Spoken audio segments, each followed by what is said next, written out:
You ask Tiger to calculate. This deals with linear inequalities with one unknown. The final result is n smaller than 2. Let's solve it step by step. Simplify the expression. Group like terms.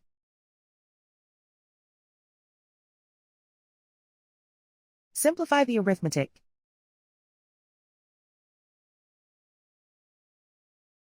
Group all constants on the right side of the inequality. Add 7 to both sides.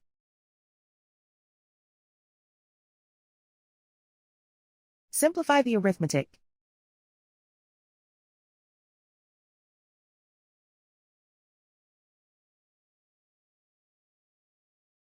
Isolate the n.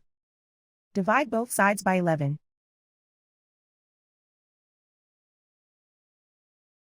Simplify the fraction.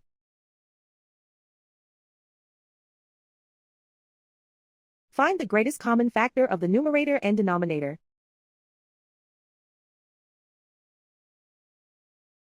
Factor out and cancel the greatest common factor.